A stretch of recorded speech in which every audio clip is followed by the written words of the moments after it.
The Nazis' arrival in Poland and the persecution of the Jews separated a young Karol Wojtyła from his Jewish friends. Gianfranco Swiderkowski was able to contact at least 3 of them: Jerzy, Kurt, and Eva. I had already written about the friendship between Jerzy and the Pope.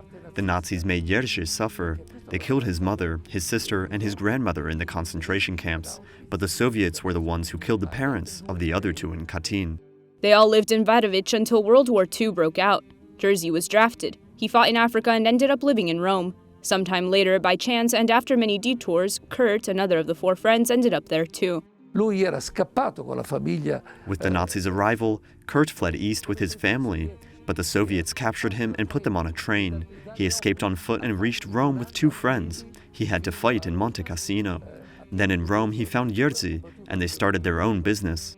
In Rome, both got back in contact with John Paul II. Kurt died in 2009, and Jerzy in 2011. In their final years, they shared some of their memories of their friendship with the Pope. Jerzy shared how once, while he was waiting for Karol Wojtyła to finish praying inside a church in Wadowice, a woman from the town, knowing Jerzy was Jewish, reprimanded him for being inside the church. When I told Karol what happened, he became very serious and said to me, "Don't they realize that we are children of the same God?"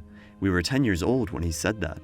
The story with Eva was different. After World War II, she ended up in Australia. There, she was able to see John Paul II during one of his papal trips to the country. During one of the events, she managed to get a bit closer so that the Pope could see her, and he did. They knew each other from Wadowice, but they had lost contact. John Paul II then did something that made an impression on those present. He looked at her, as if she were the only person there, and she had the impression that the Pope was saying, "I know you, but I don't know who you are. I recognize that look." And she said it was beautiful that the 4 of them were able to see each other again.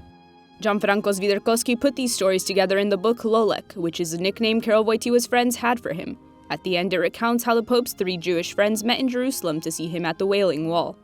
The author is a veteran correspondent at the Vatican. He had the opportunity to be very close to the Pope and the Pope's secretary, Cardinal Stanislaw Dziwisz. He says this book is another example of John Paul II's affection for the Jewish community.